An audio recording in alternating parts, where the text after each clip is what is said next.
gitu ya. Kalau kita dua tumpuan, bebannya W misalnya.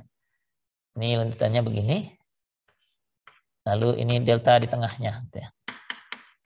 Sama dengan berapa? Panjangnya L. Ada yang masih ingat angkanya deltanya berapa ini jawabannya? Kalau nggak ingat ya kita coba ngitung dari sekarang aja. Akibat beban ini kita bisa hitung momennya. Momennya mestinya begini ya, parabola. Parabola begitu, ini adalah M ya. Momen lentur akibat beban yang bekerja. Coba ini kalau W ini reaksinya WL ya. WL per 2, maaf. Setengah di sini, setengah di sebelah sana. WL per 2, sehingga momennya ini apa? WL per 2 kali X, kemudian dikurangi dengan W ini ya. W kali X lagi jadi kuadrat per 2 setengahnya. Jadi fungsi M-nya seperti ini. Nah, mengikuti metode beban satuan sekarang bukan lagi Castigliano. Karena kita ingin mencari perpindahan vertikal di tengah-tengah, maka di tengah-tengah itu kita pasang gaya dalam arah perpindahan ini, perpindahannya vertikal, jadi kita pasang gaya vertikal, besarnya 1. Oke. Ini kalau saya hitung, momen lenturnya bentuknya begini. Ada 2 bagian ya. Kalau ini parabolanya cuma 1, ini ada 2 bagian. Ini 1 reaksi di kirinya setengah mestinya ya, karena persis di tengah-tengah, ini juga setengah. Jadi M bagian ini, M kecil, ini M ya. Momen lentur akibat gaya satu satuan, jadi M-nya M kecil. Tapi ada bagian 1 yang nilainya setengah kali X, berlaku dari 0 sampai L per 2. 0 X L per 2. Yang ini kalau dari kanan sama ya. Kalau dari kanan kan juga setengah X ya. M2 sama dengan setengah X, 0 sampai L per 2 juga tapi dari kanan. Gitu ya. Setengah X. Nah, karena kita harus mengalihkan, kemudian mengintegrasikan, batasnya harus dibuat sama ya. Kalau ini sih batasnya jalan terus dari 0 sampai L. Ini kita buat 0 sampai L per 2 dari kiri sampai tengah, dan 0 sampai L per 2 juga dari kanan sampai tengah. Kalau begitu yang ini harus kita bagi juga ya. Dan kebetulan karena simetris fungsinya sama ya. Jadi kalau saya potong ini, potong 2, dari kiri fungsinya ini, dari kanan fungsinya juga ini sama ya. Karena kan di sini reaksinya juga sama ya. Jadi bagian ini M-nya, ini M1, ini M2, itu sama persis ya. WL per 2X tambah kurang WX kuadrat per 2. Karena dua-duanya sama persis, dari 0 sampai L per 2 dua-duanya, cuma 1 dari kiri, 1 dari kanan, integrasinya kita bisa lakukan 2 kali saja, jadi separuh tapi 2 kali. Nah, formulanya kan ini ya. Jadi delta di tengah itu adalah integral 0 sampai L per 2 saja, separuhnya, tapi kita kalikan 2 ya. Biar tidak nulis panjang-panjang. M yang pertamanya ini, ada per EI, EI-nya kita keluarkan aja biar nggak penuh. Jadi di luarnya 2 per EI kalau gitu ya. Nah, gitu integral 0 sampai L per 2 dari fungsi ini.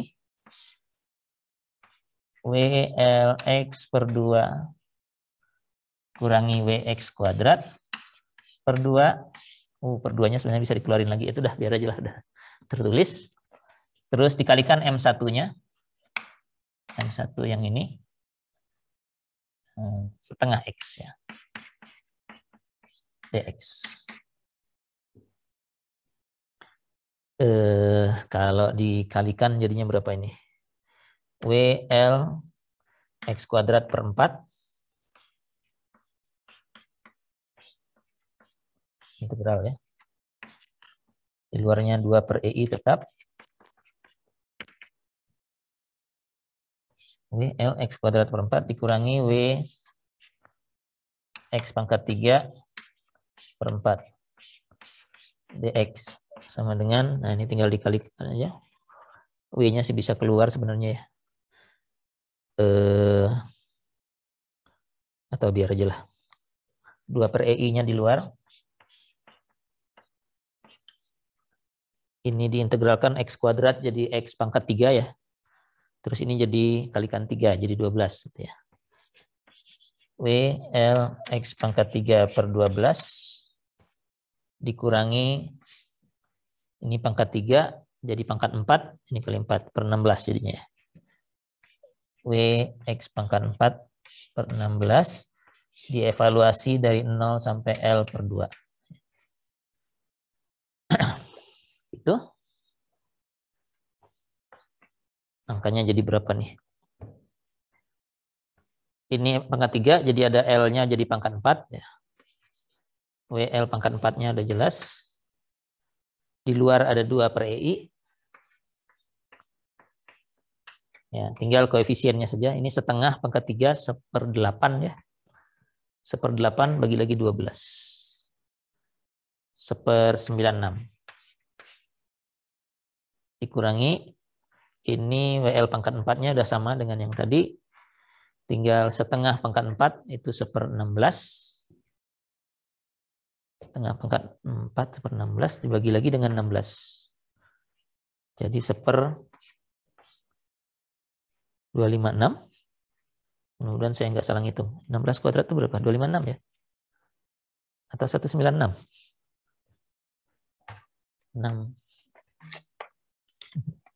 256, Pak. 256 ya? 256. Gitu ya. Nah ini kalau dihitung yang dalam kurung aja ya. 2 kali 1/96 dikurangi 1/256. Mudah-mudahan saya nggak salah masukin angka. 5/384. Oh ya benar. Ini memang angkanya. Jadi ini saya tulis di atas sama dengan 5/384